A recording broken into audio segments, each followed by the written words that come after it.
Doug Pugh. Make up. That's bad luck.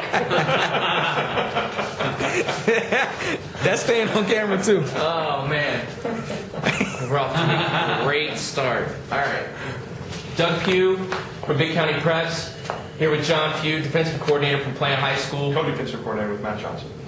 Co-defensive coordinator with Matt Johnson. Excuse me.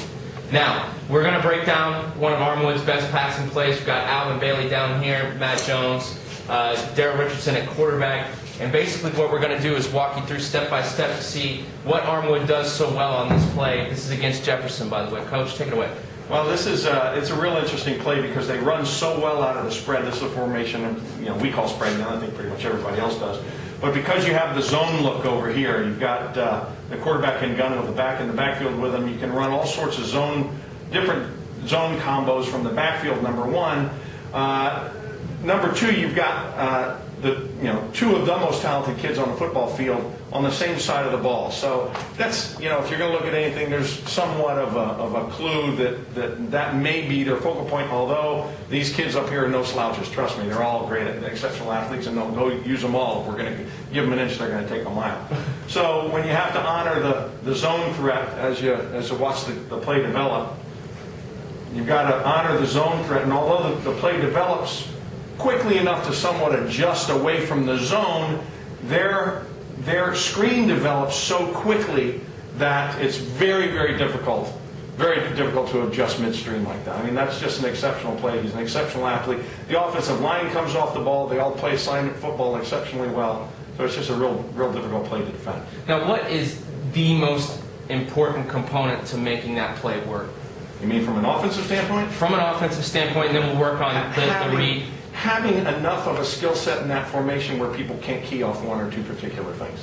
Now, what's the pre-snap read for the defense responsibility in terms of when you've got the four wide and you've got the back in next to the quarterback? Well, go back to that. Go back to that play. Well, yeah. Our pre-snap reads, we're going to have, we'll have some. We try to break down their tendencies enough to where we have an idea when the chess pieces are lined up like they are, how, what their skill set is. Now, what exactly was Jefferson doing? What exactly was Jefferson doing there? Could they have done anything before the snap to have, contain that, or was that play going to work no matter what was going to happen in that situation? No, what happened to Jefferson was Jefferson got caught in the middle, blitzing through the gut, and once they came through the gut and brought everybody upfield, then this whole area is open, and then now you've got big old linemen running downfield blocking defensive backs. So as an offensive coordinator, they would probably invite that middle blitz right there. And they know when you're going to gut blitz them that they're going to take advantage of you in the middle of the field, and that's exactly what Armwood did. What exactly about their defense, last question, Coach, it makes them so special in terms of, speaking from a defensive mind? Athletes. They have the better athletes of pretty much any team in the state. Right. Well, you've heard Coach break it down. This is going to be one of the more important plays probably that Armwood will run in the game, but I have a feeling they'll be ready for it. Thanks, Coach Few. We appreciate your time. We'll see you again later on this week.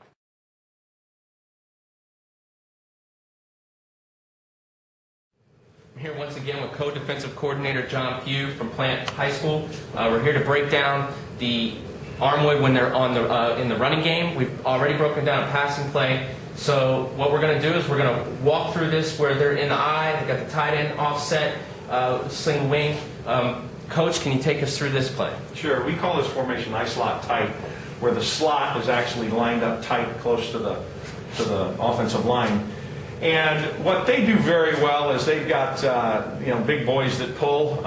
Just in general, talking about a trap, if you get a team that comes upfield and you can get that trap working, and then take that wing and fold him back in, then you get the bodies on that side of the football. What's interesting about this play is I think that they made a game time adjustment in this particular game because the play was made by the linebacker off the back side of off the front side of the formation over here, off the back side of the play in the backfield earlier in the game, and I think they made an adjustment by assigning this fullback to back block. If you watch how the play unfolds, Number 54 gets the good trap block, runs that end right upfield.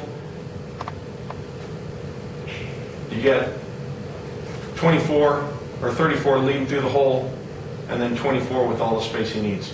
So, and the first time they ran this, they probably tried to get the linebackers to think the play was moving this way, which is another reason why that play is It successful. was either a busted assignment the first time they ran it, where the play was made off a blitzing linebacker from the outside, and a great adjustment on the part of their offensive coordinator. So, Okay.